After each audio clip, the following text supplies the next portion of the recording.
Bien-aimés frères et sœurs, vous connaîtrez la vérité et la vérité vous affranchira. Ça, c'est pas moi qui le dis, c'est la Bible qui le dit. Mais moi, je vous dis mieux. Vous connaîtrez la vérité historique, notamment celle de vos ancêtres kémites, et vous aurez une vision globale de ce que c'est que la vraie souveraineté politique. J'ajoute, vous reviendrez à la spiritualité africaine ancestrale et vous comprendrez les enjeux de l'indépendance économique. Et pour terminer, vous accepterez votre identité culturelle kémite et vous obtiendrez deux choses. La première, c'est la paix. La seconde, c'est le développement, à une condition. L'unité de toute l'Afrique noire, l'unité de tous les Noirs du monde entier. Otep à tous, bienvenue sur la chaîne des panafricanistes par essence, par conviction et par excellence. Celle des citoyens kémites par nécessité et obligation de combat. Nous sommes une chaîne qui n'est guidée que par nos ancêtres et rien que par les ancêtres qui appartiennent à l'égrégore du monde noir. Par conséquent, nous ne croyons en aucun Dieu venu de l'étranger. Toutefois, cette vidéo n'est aucunement destinée à inciter à la haine ou à la violence, car nous menons un combat qui est d'abord et avant tout spirituel, intellectuel et démocratique. Ensuite, il est politique, géopolitique et géostratégique, contre l'impérialisme, le colonialisme, le néocolonialisme et l'endocolonat, qui sont tous qualifiés de crimes contre l'humanité. Nous menons ce combat sur la base du principe fondamental que nous avons hérité de nos ancêtres kémites, qui est celui de la Mahat, c'est-à-dire solidarité, vérité et justice. Vous êtes donc en droit de connaître la vérité et nous avons l'obligation de vous dire la vérité, rien que la vérité, afin que justice soit rendue au continent africain. Et ça, c'est notre modeste contribution dans cette noble lutte en faveur de la souveraineté, la dignité, la solidarité et l'unité africaine. C'est exactement ça que nous appelons le panafricanisme. Bien-aimés frères et sœurs, la réunion, le sommet des BRICS fait peur, fait trembler l'Occident. Et ils ont lancé une batterie d'actions en riposte pour déstabiliser, pour, comment dirais-je, faire voler en éclats cette union, pour anéantir, pour paralyser le système. Mais jusque-là, ça ne marche pas. Ils ne font qu'échouer. Le mandat d'arrêt de la Cour pénale internationale contre Vladimir Poutine fait partie de ces actions de riposte que l'Occident a bien menées. Vous voyez un peu cette hypocrisie où les Américains se réjouissent de ce mandat d'arrêt international contre Poutine, alors qu'eux-mêmes, ils ne sont même pas signataires de cet accord de Rome portant la création de la Cour pénale internationale en 2000. C'est ça qu'on appelle l'hypocrisie. Et la pire des hypocrisies, c'est que même cette Cour pénale internationale, elle ne sert qu'à juger notamment les dirigeants africains. Près de 80% de dirigeants qui ont été poursuivis à la Cour pénale internationale, ce sont des Africains. Donc la Cour pénale internationale a été, si vous le voulez bien, mise en place, créée pour juger les récalcitrants en Afrique, ceux qui ne veulent pas baisser la culotte à la demande des Occidentaux. Donc, et c'est ça qu'ils ont utilisé cette fois-ci avec Vladimir Poutine. Mais ils ont échoué. Pourquoi je dis qu'ils ont échoué? Vous allez me dire que Vladimir Poutine n'ira pas au sommet des BRICS, physiquement, très bien, oui, c'est vrai. Mais Vladimir Poutine a gagné. Il a gagné ce combat. Je dis pourquoi il a gagné. Parce que, regardez, l'Afrique du Sud vous a bien dit que nous, on ne peut pas l'arrêter. C'est le parti de l'opposition des Blancs, ceux qui sont les descendants de l'apartheid, qui est elle-même une idéologie critiquée, condamnée par l'Organisation des Nations Unies comme étant un crime contre l'humanité. Ce sont les descendants des fils et des petits-fils de ceux qui ont pratiqué l'apartheid. Leur père, leur mère, leur grand-père, leur grand-mère ont pratiqué l'apartheid, le crime contre l'humanité. Et eux, ils veulent que quelqu'un qui n'a rien fait de particulier, puissent être jugés pour crimes contre l'humanité, alors qu'eux, ils n'ont pas été jugés. Leurs parents, leurs grands-parents n'ont pas été jugés. Leurs ascendants sont morts en paix sans avoir été jugés. Et ça, c'est une injustice juridique que seule la loi divine elle-même pourra corriger. Mais ils ont échoué, pourquoi? Parce que Vladimir Poutine a évité à l'Afrique du Sud de se trouver dans une situation peut-être même de guerre civile. Parce que vous savez que la politique des Occidentaux, quand nous, on n'obtient pas notre objectif, on pratique la politique de la terre brûlée.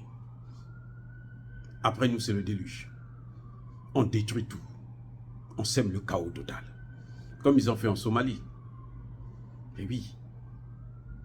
Comme ils ont fait dans beaucoup de pays dans le monde. La Libye est un cas particulier. Ils avaient dit qu'ils devaient apporter la démocratie en Libye. Est-ce qu'il y a la démocratie en Libye?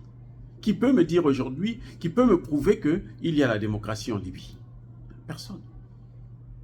Donc ils ont échoué parce que Vladimir Poutine a été plus intelligent que, plus sage que, en évitant d'embarrasser les pays africains, d'embarrasser les Sud-Africains, de provoquer une guerre civile. Parce que lorsque les Blancs devraient organiser des marches avec le soutien de George Soros et les autres ici aux États-Unis, qui ont des médias qui sont là pour ça, qui devraient manipuler la population, aller corrompre quelques pauvres noirs qui n'ont rien compris de la politique, des enjeux géopolitiques du monde, il y aurait par exemple les militants du parti de Julius Malema, ou même de l'ANC, qui devraient organiser une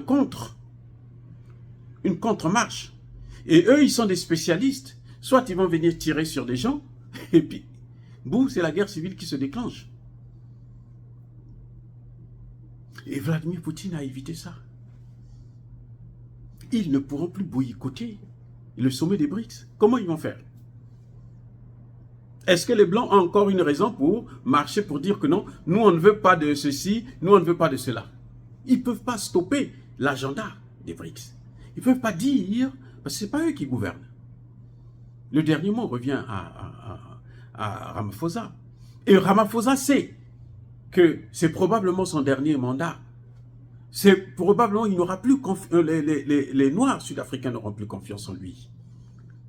Parce que nous allons maintenant battre campagne pour que celui qui va prendre le pouvoir puisse se battre pour les intérêts de l'Afrique du Sud, pas pour les intérêts de l'Occident, comme le fait cet opposant blanc, qui est un descendant, je rappelle bien, de ceux qui ont pratiqué l'apartheid en Afrique du Sud. Ceux qui ont gardé Nelson Mandela pendant 27 ans. Ce sont des faits, c'est pas le révisionnisme, ce sont des faits, c'est la réalité. Et on ne peut pas s'en passer. C'est la réalité.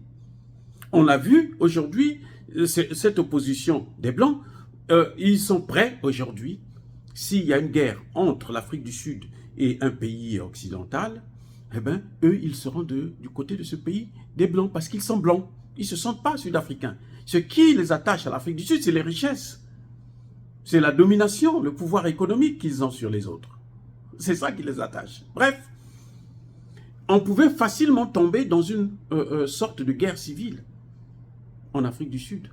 Et ce qui devrait, comment dirais-je, mettre à mal le sommet des BRICS. Donc, en dehors de ça, il y a encore une autre stratégie qu'ils ont lancée, c'était la demande d'Emmanuel Macron de vouloir participer au sommet. En fait, ça aussi, ça rentre dans le cadre même des actions de déstabilisation, de boycott du sommet des BRICS. C'est pour ça que Macron voulait venir. Parce que Macron n'a aucun intérêt dans les BRICS, puisqu'il est hostile à la Russie, il est hostile à l'Inde, la Chine et autres. Puisque ces gens-là ont de bonnes relations avec la Russie. Donc lui, il ne peut pas se dire être ennemi de la Russie et puis l'ami des amis de la Russie. C'est pas possible. C'est de l'hypocrisie, comme ils l'ont toujours fait d'ailleurs. Pour eux, comme disait De Gaulle, la France n'a que des intérêts, elle n'a pas d'amitié. Donc pour leurs intérêts, ils peuvent dire n'importe quoi. D'ailleurs, leurs intérêts aujourd'hui, ce sont les intérêts américains, puisque la France est devenue aussi un pays colonisé. Pas par nous les Africains, mais en tout cas par ceux qu'eux-mêmes ils ont formés, ils ont élevés, ils ont ils ont formé, élevé à travers l'esclavage et la colonisation, puisque c'est ici que tout se passait, et les gros fruits, c'est ici qu'ils les ont récoltés. Donc cette stratégie aussi a échoué. Et la dernière stratégie qu'ils avaient mise en place pour essayer de mettre le boycott, c'est essayer de diviser les BRICS, soit à travers l'Afrique du Sud, soit à travers l'Inde. Parce qu'imaginez que Ramaphosa avait invité Emmanuel Macron. Ça allait entraîner des problèmes. Puisque la Chine n'en veut pas, la Russie n'en veut pas. Ça allait entraîner un problème. Forcément, ça allait diviser. Ils ont échoué du côté de Ramaphosa. Ils sont passés du côté de l'Inde. Là aussi, ils ont échoué. Ils ont échoué. Parce que l'Inde est toujours un des grands partenaires de la Russie. L'Inde se ravitaille en pétrole et en gaz en Russie. Et c'est ce même pétrole que l'Inde revend aux Européens plus cher. Elle se fait des bénéfices pour quelque chose qui ne lui appartient même pas. Donc, il n'y a aucune raison pour que l'Inde puisse rater ce vol. Surtout que les BRICS ont un objectif qui est clair. C'est le continent africain, investir en Afrique. Ce que les Occidentaux n'ont pas fait pendant plusieurs siècles. Les BRICS sont en train de le réaliser.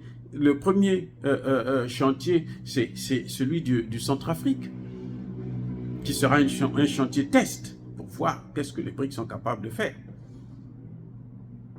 Donc là encore, ils ont échoué. Et l'Inde ne peut pas se passer du continent. Aucun pays au monde ne peut se passer de l'Afrique.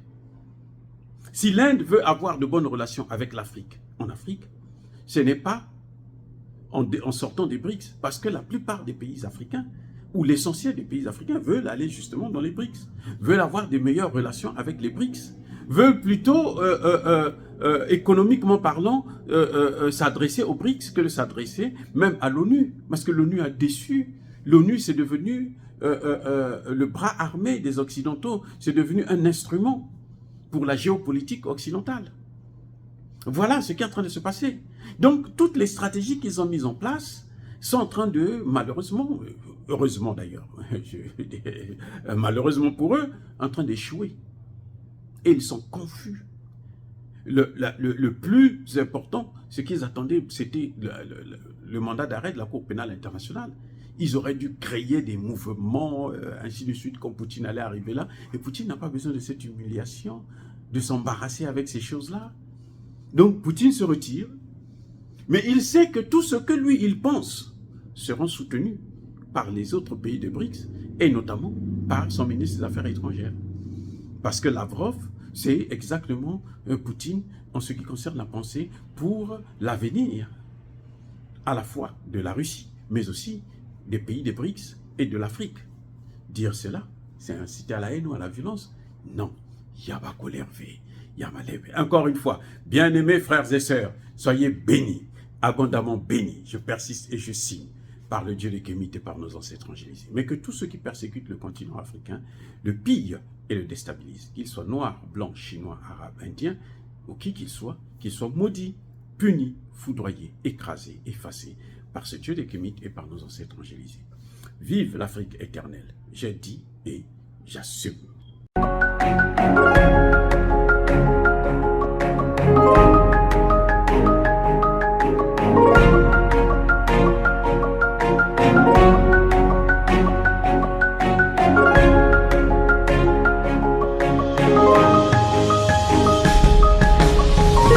Eux, ils marchent par la foi et non par la vue.